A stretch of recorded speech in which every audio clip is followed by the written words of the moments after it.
the WDSU I-Team tonight. After nearly a decade of federal control, the Housing Authority of New Orleans was turned back over to the city last summer, and tonight the WDSU I-Team has uncovered allegations of widespread problems. I'm afraid that the current director and the direction they're going is completely inappropriate for the city of New Orleans. The problems center on a board that fails to meet contracts some say are being broken, and Hano sitting on dozens upon dozens of unused properties. Hano was in federal receivership from 2002 to 2014. That's because the Department of Housing and Urban Development, or HUD, determined the city was incapable of managing tens of millions of dollars of federal money set aside for low-income housing. But in 2014, Hano was returned to the city. WDSU I-Team investigative reporter Travers Mackel live for us here in studio at 6 o'clock with why some say the ugly problems of the past are popping up again and again. Travers. Camille, the concerns cross political party lines as one city council member, the state's senior senator, and some local housing advocates all agree what's going on at Hano could set the city back for years to come. For years, neighbors have taken notice. This empty lot on Leonidas Street is an eyesore that many say needs to be redeveloped. Meshach Davis runs a local diner right next door to the empty lot and looks at it every day. I don't know what to say about that, man. I think they should put a house on it, honestly. And while it's run down and in need of care, the owner of this property is not some displaced landlord.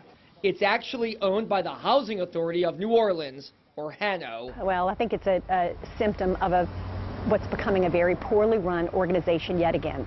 This home is one of 230 structures owned by Hano.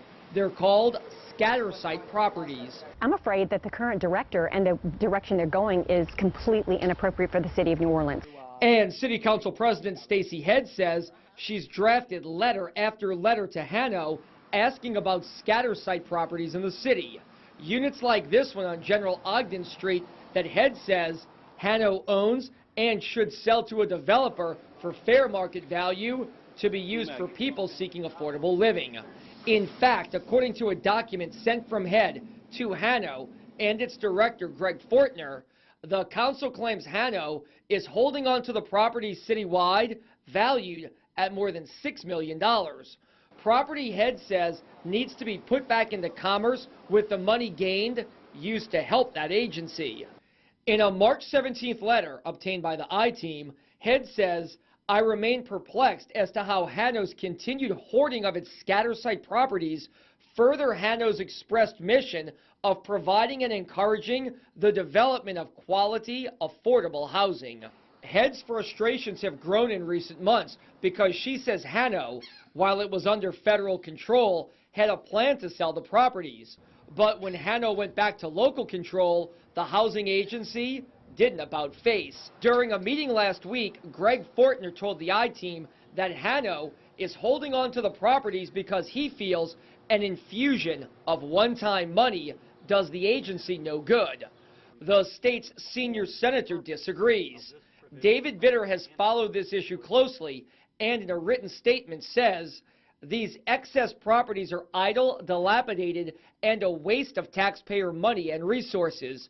By completely reversing its strategy, Hano is depriving taxpayers in New Orleans of well over $6 million that could be used to revitalize the community. After fighting through HUD red tape to get approval for Hano to sell these properties, the reversal doesn't make sense. If the properties aren't sold, they could remain vacant and dilapidated for years to come, which is harmful to those communities and neighborhoods. Don Valle heads up a landlords association in the city of New Orleans for Hano Properties.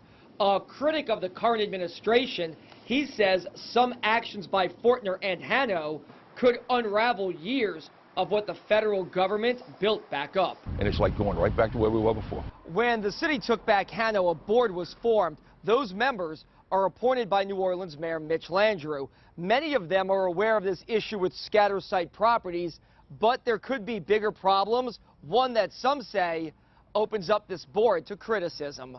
According to its website, Hano's board, the group charged with managing hundreds of properties and tens of millions of dollars in vouchers, failed to meet twice this year.